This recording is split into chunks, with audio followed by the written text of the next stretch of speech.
আসসালামু আলাইকুম, রোকেয়াস ব্লগে সবাইকে স্বাগতম। তো কালকে 8টার পর থেকে অনেক বৃষ্টি হয়েছে আমাদের এখানে।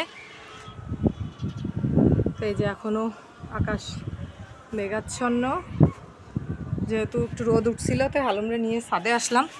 সকালতেই ওরে নিয়ে আসিনি। কি খাচ্ছ মা তুমি? আরে সি সি সি, ও গাছ খাতে হবে না, গালের ভিতরেই চলে গেছে। চলো, তো এই যে হালুম সোনারে নিয়ে গুঁড়ো গুঁড়ো করতেছি। ওর ভিতরে ঢোকে না, চাই না, আটকাই যাবি। চলো, এই যে এই ড্রেসটা কালকে বানাই দিছি, আবার ঈদের বানাইছি ড্রেস। ঈদের ড্রেস ওর বোনের সাথে আমার সাথে ম্যাচিং ম্যাচিং বানাই দিছি।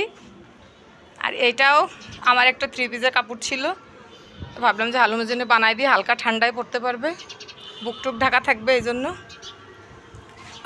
এই যে দুষ্টু পাখি, এই দুষ্টু পাখি, তুমি এখানে বসে ডাকো।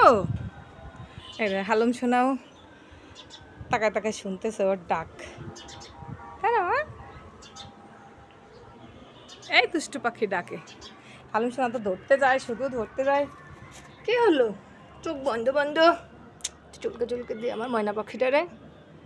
আমার ময়না পাখিটা সারাদিন আদর খায়, শুধু আদর খায়। সে পাখিটা কোথায় গেল? কোথায় গেল পাখিটা?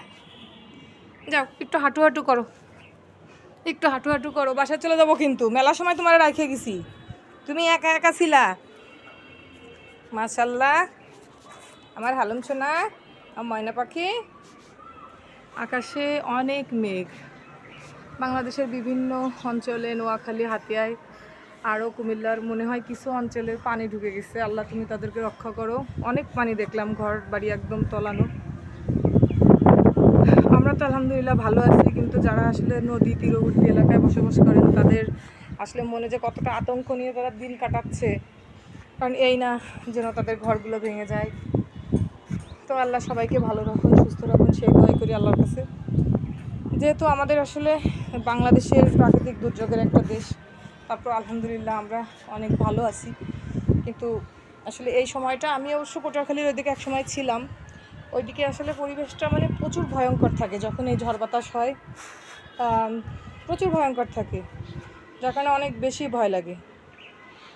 তো এই জন্য আর কি, আল্লাহ সবাইকে ভালো রাখুন। আর সবাই আমার হালুমের জন্য দোয়া করবেন, আর সবাই নামাজ পড়ে দোয়া করবেন যাতে আমাদের দেশকে আল্লাহ এই দুর্যোগ থেকে রক্ষা করে। সবাই ভালো থাকবেন, সুস্থ থাকবেন, আল্লাহ হাফেজ।